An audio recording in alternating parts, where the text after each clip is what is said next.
Dalam nama Bapa dan Putra dan Roh Kudus. Amin. Allah Bapa dalam surga, kami bersyukur kepadamu karena Engkau selalu berjalan bersama kami dalam persiarahan hidup di dunia ini. Tuntunlah kami selalu ya Tuhan, teristimewa ketika kami tersandung dan ingin menyerah. Semoga kesetiaan-Mu menjadi daya dorong bagi kami untuk terus setia dengan tugas dan panggilan yang telah Engkau percayakan kepada kami. Demi Kristus Tuhan dan pengantara kami. Amin. Inilah Injil Yesus Kristus menurut Matius. Dimuliakanlah Tuhan. Pada waktu Yesus akan pergi ke Yerusalem, Ia memanggil ke-12 murid-Nya tersendiri dan berkata kepada mereka, "Sekarang kita pergi ke Yerusalem, dan Anak Manusia akan diserahkan kepada imam-imam kepala dan ahli-ahli Taurat, dan mereka akan menjatuhi Dia hukuman mati. Mereka akan menyerahkan Dia kepada bangsa-bangsa yang tidak mengenal Allah, supaya Ia diolok-olok, disesah dan disalibkan. Tetapi pada hari ketiga, Ia akan dibangkitkan." Maka datanglah ibu anak-anak Zebedeus beserta anak-anaknya kepada Yesus, lalu sujud di hadapannya untuk meminta sesuatu kepadanya. Kata Yesus, "Apa yang kau kehendaki?" Jawab ibu anak itu, "Berilah perintah supaya kedua anakku ini kelak boleh duduk di dalam kerajaanmu, yang seorang di sebelah kananmu dan yang seorang lagi di sebelah kirimu." Tetapi Yesus menjawab, "Kamu tidak tahu apa yang kamu minta. Dapatkah kamu meminum cawan yang harus kuminum?" Kata mereka kepadanya, "Kami dapat." Yesus berkata kepada mereka, "Cawanku memang akan kamu minum, tetapi hal duduk di sebelah kananku atau di sebelah kiriku, aku tidak berhak memberikannya. Itu akan diberikan kepada orang-orang bagi siapa Bapa-Ku telah menyediakannya." Mendengar itu, marahlah ke-10 murid yang lain kepada kedua saudara itu. Tetapi Yesus memanggil mereka lalu berkata, "Kamu tahu bahwa pemerintah bangsa-bangsa memerintah rakyatnya dengan tangan besi, dan pembesar-pembesar menjalankan kuasanya dengan keras atas mereka. Tidaklah demikian di antara kamu. Barang siapa ingin menjadi besar di antara kamu, hendaklah ia menjadi pelayanmu. Dan barang siapa ingin menjadi terkemuka di antara kamu, hendaklah ia menjadi hambamu. Sama seperti Anak Manusia, Ia datang bukan untuk dilayani, melainkan untuk melayani, dan untuk memberikan nyawanya menjadi tebusan bagi banyak orang." Demikianlah sabda Tuhan. Terpujilah Kristus. Saudara-saudari, sahabat Komsos yang terkasih dalam Kristus. Hari ini kita memasuki hari yang ke-13 dari retret agung di masa tobat ini. Pertanyaan untuk kita, sejauh mana kita menggunakan masa tobat ini?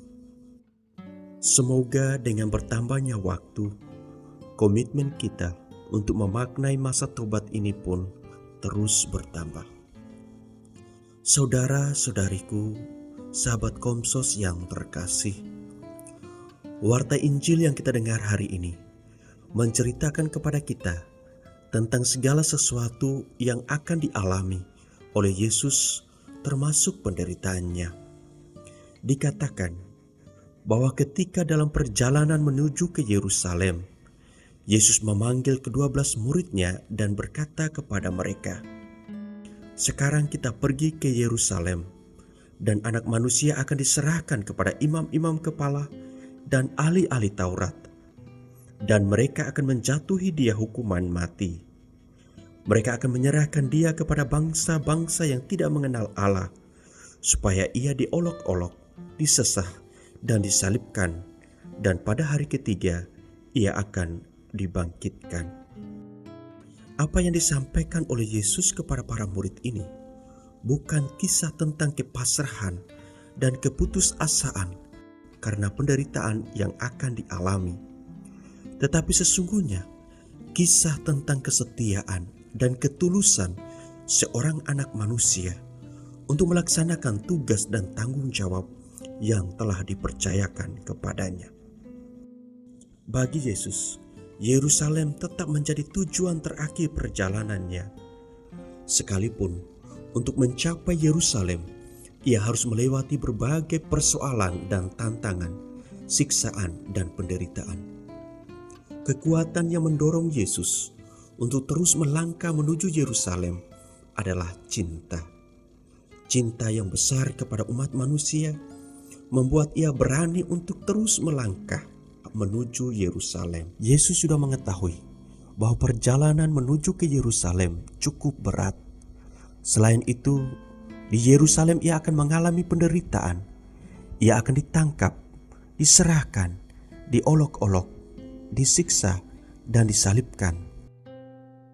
Tetapi sekalipun demikian, ia tidak pernah mundur dari misi yang berat itu. Saudara-saudari, sahabat Komsos yang terkasih dalam Kristus. Di satu sisi, Yesus lagi berbicara tentang komitmennya untuk meneruskan perjalanan menuju ke Yerusalem. Di sisi lain, Injil juga menampilkan kepada kita kisah tentang para murid yang lagi berusaha mencari posisi untuk menjadi yang terbesar di antara mereka. Ibu anak-anak Zebedeus tidak mau ketinggalan. Bersama kedua anaknya, ia datang kepada Yesus dan meminta supaya anaknya kelak mendapat posisi yang bagus dalam kepemimpinan Yesus. Berilah perintah supaya kedua anakku ini kelak boleh duduk di dalam kerajaanmu, yang seorang di sebelah kananmu dan yang seorang di sebelah kirimu. Saudara-saudari, sahabat Komsos yang terkasih dalam Kristus. Kisah Injil yang kita renungkan pada hari ini memberikan beberapa pesan yang harus kita pegang teguh dalam perjalanan persiaran kita di bumi ini, yaitu tentang kesetiaan, cinta, dan pengorbanan. Yesus telah menunjukkan kepada kita tentang kesetiaan itu. Ia berani dan siap meneruskan perjalanannya. Ia tidak menyerah dan putus asa dengan berbagai tantangan yang ia hadapi. Ia berani berkorban demi keselamatan kita umat manusia, dan kekuatan yang terus mendorong dia untuk terus melangkah ialah cinta yang besar kepada umat manusia. Kesungguhan Yesus dalam menyelesaikan misi penyelamatan ini kiranya menjadi inspirasi bagi kita semua yang sedang bersiarah di bumi ini. Sebagai pengikut Kristus, kita terus dipanggil dan diutus untuk setia dan bertanggung jawab dengan tugas dan panggilan yang sudah dipercayakan kepada kita. Entah sebagai kepala keluarga, ibu rumah tangga, orang muda, orang tua, polisi, perawat, pedagang kaki lima, imam, biarawan, biarawati, kita semua dipanggil untuk setia dengan panggilan kita masing-masing. Kita tinggalkan segala kebiasaan kita yang seringkali mengingkari janji setia, kebiasaan putus asa dan menyerah kalah. Kita juga diajak untuk tinggalkan segala ambisi dan keinginan untuk mementingkan diri sendiri dan mengabaikan orang lain. Kita ingat kata-kata Yesus, memang kamu bisa minum cawan yang hendak aku minum, namun hal duduk sebelah kanan atau sebelah kiri, aku tidak berhak memberikannya. Itu akan diberikan kepada orang-orang bagi siapa Bapakku menyediakannya. Kita teruslah berjuang agar kita juga termasuk dalam bilangan orang-orang yang berhak untuk menerimanya. Amin. Allah Bapa, Putra, dan Roh Kudus, sabdamu adalah pelita bagi kami. Terangilah hati kami yang gelap ini, agar kami mampu melihat jalan-jalan yang telah Engkau tetapkan bagi kami. Semoga kami terus setia dan bertanggung jawab dengan tugas panggilan yang telah Engkau percayakan kepada kami. Demi Kristus Tuhan dan pengantara kami. Amin. Tuhan bersamamu dan bersama rohmu. Semoga kita sekalian, seluruh rencana usaha pekerjaan kita, saudara-saudari kita yang kita ingat dalam doa-doa kita, senantiasa dibimbing, dilindungi, dan diberkati oleh Allah yang Maha Kuasa, Bapa dan Putra dan Roh Kudus. Amin.